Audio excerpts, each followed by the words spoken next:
안녕하세요. 훈민정음을 활용한 영어 발음 표기의 고재윤입니다. 오늘은 영어 요일에 대한 내용입니다.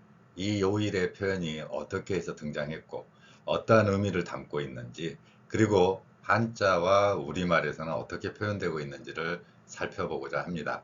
어려운 발음이 많이 들어있기 때문에 전반부와 후반부로, 즉 1편과 2편으로 나눠서 월요일부터 수요일까지는 이번 강의, 그리고 이어지는 강의에서 목요일과 토요일에 대한 내용을 살펴보고자 합니다. 먼저 이 각각의 요일입니다. 우리가 이 첫 번째 일요일에 해당되는 Sunday는 여러분들도 쉽게 발음할 수 있고 우리말에서도 어렵지 않게 발음할 수 있습니다. 여기에 단어를 보면 나타나듯이, 먼저 이 요일을 정할 때는 하늘의 천체 현상, 즉 우주에 대한 원리를 담고 있습니다. 지구를 포함한 행성에 대한 이야기들을 담고 있는데요.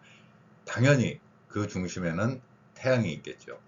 그래서 태양에 해당되는 단어 sun이라는 표현이 들어가 있고요. 거기에 day, 날짜를 의미하는 날, 이런 날을 의미하는 표현이 합쳐져서 Sunday, 그러니까 해의 날, 해가 이 우주에서의 순환의 중심, 당연한 이야기지 않겠습니까? 이런 표현을 이제 요일에 담고 있는 거죠. 그러니까 해나 태양, 그러면 이거 한자로 표현할 때는 해일, 날일, 선에 해당되는 이 표현을 사용합니다. 그러면 해라는 거는 한자로는 일이 되니까 일요일이라는 표현이 되는 겁니다.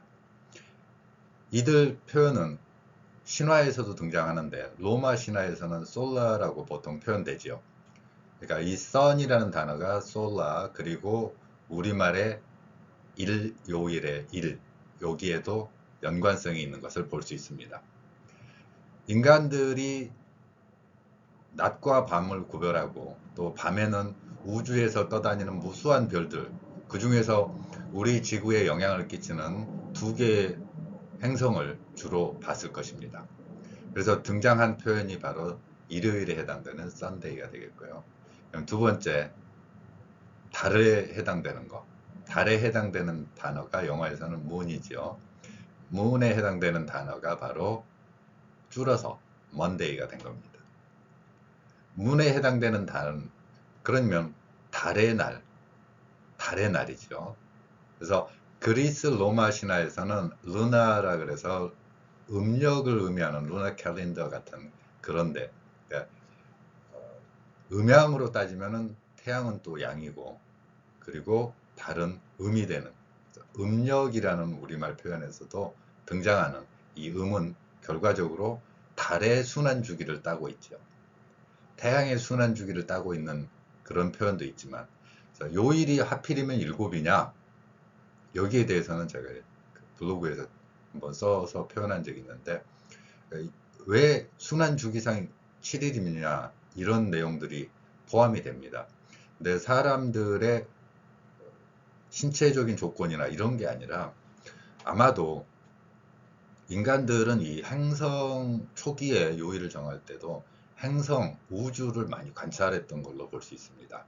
그래서 이런 표현들이 보면 연관지어서 우리가 눈으로 관찰할 수 있는 단어, 달, 별, 이런 우주의 현상들을 그 순환 주기로 삼았던 걸로 볼 수 있습니다. 물론 여기에 대한 또 다른 다양한 주장들이 있을 수 있습니다. 그렇지만 우리가 지금 현재 사용하고 있는 일주일 주기로는 인간의 눈으로 관찰하는 밤하늘의 별들, 여기까지를 주로 나타낸 것으로 볼 수 있습니다. 이 순환 주기는 결국은 인간이 우주하고의 순환, 교환, 이런 의미도 담고 있는 것을 볼 수 있습니다. 자, 월요일에 해당되는 단어는 moon이라는 달하고 연관되어 있다고 그랬고요. 일요일은 sun, 태양입니다. 여기까지는 뭐 별로 어려운 내용이 없습니다. 이제 다음 들어가면서부터 이 발음들이 이제 어려워지기 시작합니다. 왜 이런 표현이 생겼는지를 어원상으로 한번 살펴보도록 하겠습니다. 먼저 화요일입니다. 화요일의 한자는 불이죠. 불을 한자로 화, 불화자를 씁니다. 불화자예요. 그래서 이 불이 들어가는 단어인데, 그럼 불이 무슨 연관성이 있느냐? 바로 여기에서 등장을 합니다. 불은 당시에 이제 인류가 어떤 새로운 진화의 과정에서 보면 불을 사용하게 됐을 때 음식을 그대로 식은 상태로 먹는 게 아니라 그걸 요리하고 가공하는 과정에서 불은 대단한 힘을 발휘하게 되었죠. 오늘날에도 불 없이는 뭐 음식 요리할 수 없는 것처럼. 그래서 이 불은 또 다른 전쟁하고도 연결됩니다. 우주에 있는 별들을 생각을 해보면 화성, 우리가 거기에도 이름이 불화가 들어가 있습니다. 그런데 불이면은 뭐 fire라던가 이런 표현이 들어갈 건데 왜 tears 이 표현이 들어갔느냐 이거예요. 그러면 영어 단어에서, 즉 영어를 표현하는 앵글로색슨족의 그 표현에 따르면 그들의 신화에서도 이들 불하고 관련되는 거, 불은 전쟁, 전쟁하고 불, 이게 또 연관을 갖게 되었습니다. 그러면 불은 전쟁이고, 그럼 전쟁하고 관련되는 신이 있는데 앵글로색슨족에서는 티우 신이라는 게 있습니다. 전쟁의 신이 티우예요. TIW에 해당됩니다. 이 TIW가 바로 Q, 이 발음의 근거가 되는 거죠. 다시 한번요. TIW라는 단어, 그 전쟁의 신이 있었는데 이 신의 발음이 바로 Tears, 여기에 들어간 겁니다. 원래 뜻은 티우스 이렇게 되겠죠. 영어의 그 소유격을 나타내는 뭐뭐의, 누구누구의 이런 뜻의 S가 들어간 걸로 보이는데, 문제점은 뭐냐면 이 S 소리가 발음이 어려워진다는 이야기를 제가 드린 이유예요. 영어의 Z 발음이 난다는 겁니다. 영어의 Z예요. 그러니까 Z, MZ 할 때 그 Z입니다. 이 Z 소리가 우리말에서는 없습니다. 그래서 발음이 어려워져요. 그냥 저도 그게 잘 안 될 때가 많아요. 제가 오늘 강의에서도 제대로 Z 발음까지 연결해서 할 수 있을지는 저는 완벽하게 한다고는 보장 못하죠. 역시 한국인. 근데 시옷에 가까운 소리이기는 하지만 근본적으로는 어떤 특성을 갖냐면은 목젖이 울리는 소리입니다. 유성음이라는 거예요. 목젖이 울리는 소리라는 것을 한자로 세 글자로 나타내면 있을자, 소리성자, 소리음자. 그래서 소리가 있다라는 거예요. 근데 이 소리는 바로 그냥 소리가 아니고 울림을 의미하는 울림 소리가 있다라는 개념이 됩니다. 목젖이 울리는 거죠. 어디에? 목젖. 이 표현을 보면 티우라는 티우의 날, 그러면은 티우스 데이가 되겠지만 이 발음이 이제 tears day가 되는 겁니다. 제가 이 영어의 Z에 해당하는 글자는 1995년부터 제가 반치음이라고 하죠. 훈민정음 창제 당시에 있던 글자, 우리말에는 없는 소리지만 훈민정음 창제 당시에는 유성음의 한 계열로서 세모 모양의 글자가 있었습니다. 그래서 이 글자를 다시 복원해서 되살려서 영어의 Z에 해당하는 표기에 사용해보자 라고 주장하고 있는 것입니다. 우리말은 유성음이 4개밖에 현재는 활용되고 있지 않는데 다른 외국어에서는 유성음이 굉장히 많이 풍부하게 사용되고 있죠. 그 중에 이제 대표적으로 제가 우리의 고어, 훈민정음 창제 당시에 있는 글자들 중에서 이 반치음을 가져와서 영어의 Z 발음에 연결시키자라는 거죠. 이 발음이 잘 안 되니까 제가 그래서 여러 가지가 하잖아요. 대표적으로 이제 어떻게 하라고요? 저 발음 연습하기 위해서 이성인 상대방 만났을 때 자기야 그러지만 너무 민숭맹숭한데 여기에 유성음을 섞으면은 엄청 느끼해져요. 자기야 이렇게, 자기야 죽을래 이렇게, 집어줘, 주둥이를 확. 자, 이렇게 지읒 자리에 이제 몇 번 연습을 해보면 한 번만 연습을 해도 소리를 낼 수 있으면 그다음부터 이 소리를 자연스럽게 내게 됩니다.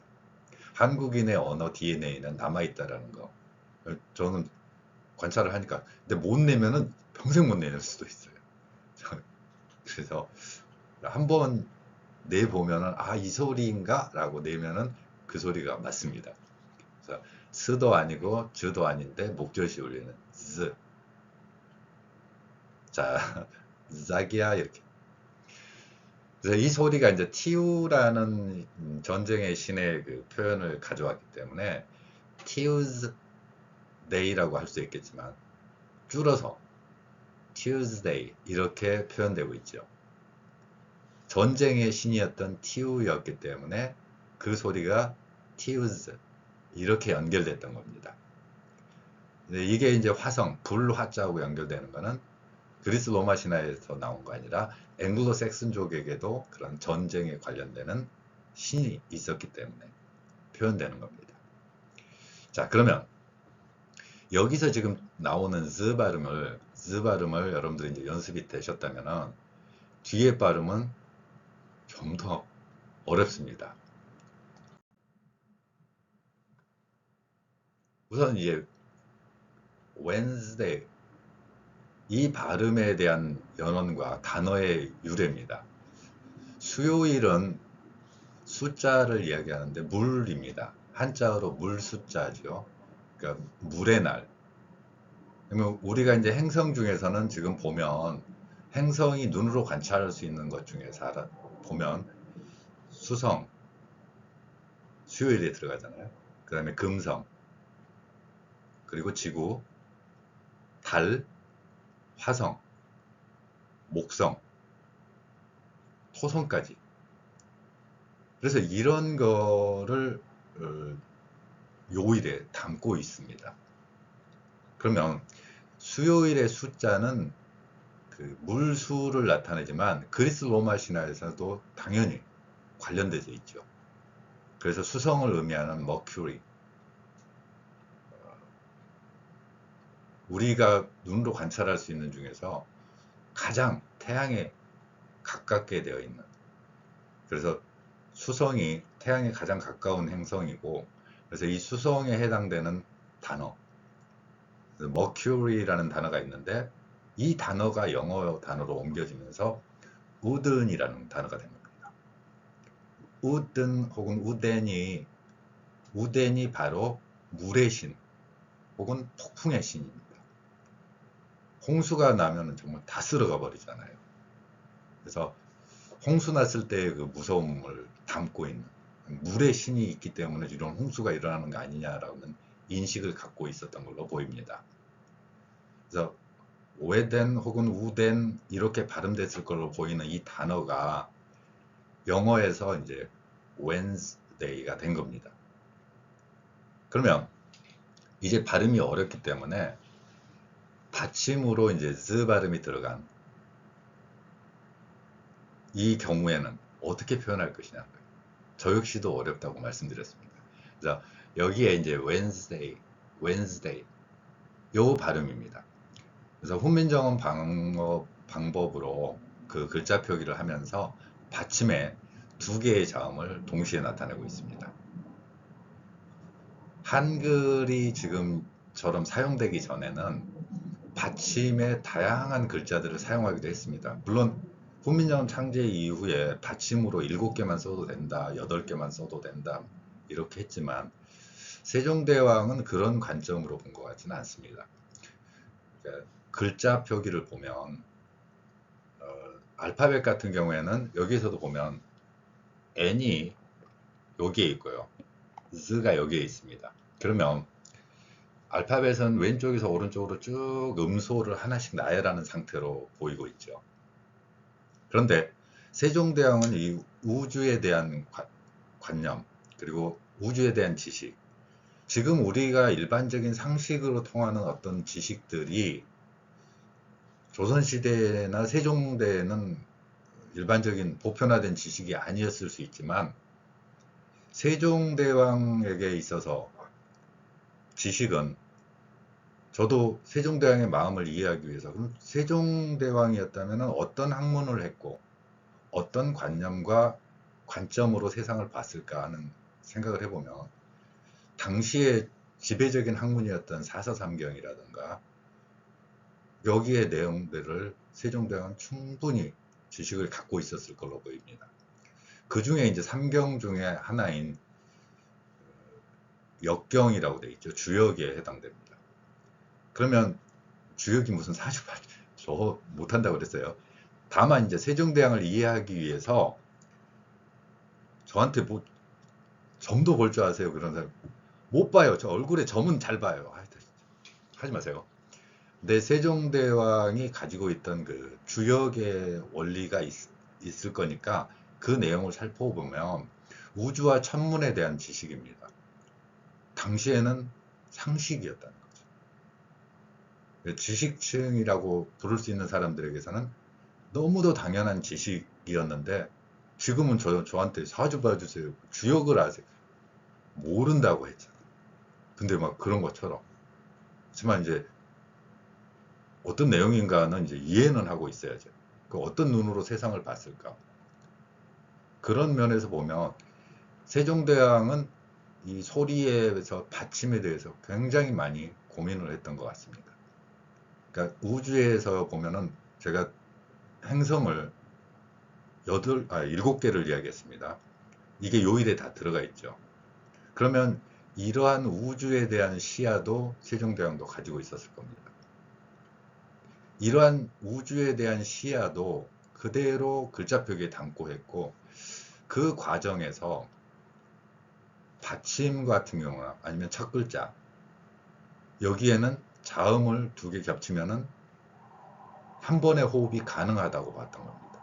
제가 지금 이제 다시 한번 발음을 할 거예요. whence 저는 호흡을 한 번 냈습니다. z는 이렇게 흘려나가면서 했어요.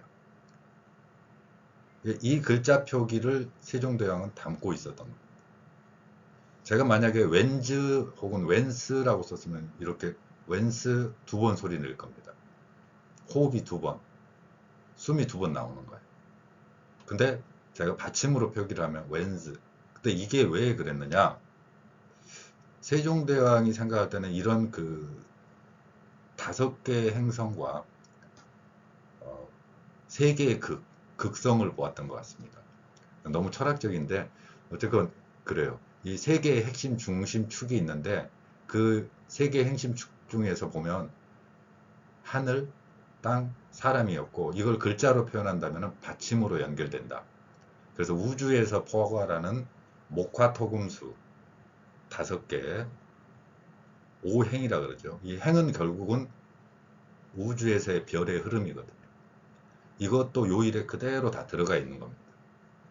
그래서 이런 목화토금수가 바로 글자 표기에서는 5개의 아설순치후로 보았던 것 같습니다. 행성을 제가 이야기했습니다. 태양과 달 이걸 제외하면은 또 5개의 행성을 그대로 관찰을 할 수가 있습니다. 그러면은 5개의 행성에다가 태양을 양 그리고 달을 제가 처음에 음으로 볼 수 있다 그랬죠. 양이 섞여 있는 겁니다. 이 음과 양에다가 5개의 행성 그럼 5행이 되는 거죠. 이거를 이제 지상에서 표현하면은 목화토금수가 되고 그리고 이게 소리로 표현하면은 세종대왕이 5개로 분류한 아설순치후라는 이 5개의 소리 구조를 또 갖게 되는 겁니다. 이걸 조화롭게 연결시키는 방법으로 받침 표기 그리고 첫 소리에 자음을 겹쳐서 표기하는 원칙을 갖고 있었던 걸로 보입니다. 그래서 이걸 한 번의 호흡으로 발성해내는 것이 인간 소리의 참 모습이다. 이렇게 보았던 거죠. 그래서 그거를 적용해서 제가 95년부터 지금과 같은 저런 글자 표기로 whence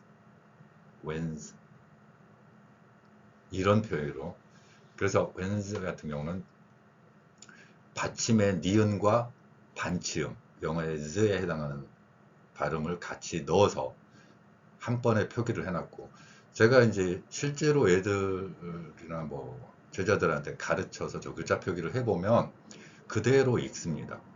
한국인의 언어 구조에서 저렇게 표기가 되는 거라는 거죠. 굉장히 그래서 과학적이고 합리적이고 현대적인 글자 표기가 될 수 있다고 저는 자신합니다. 오늘은 요일과 관련돼서 이제 제가 갑자기 그 요일에 들어간 5개의 행성들이 있기 때문에 그와 관련된 내용들을 살펴보았습니다. 요일에 담긴 깊은 뜻처럼 여러분들에게 모든 삶에서 우주나 행성의 관찰처럼 여러분들 삶에도 그 글자 표기에도 그대로 담겨 있다고 생각합니다. 감사합니다.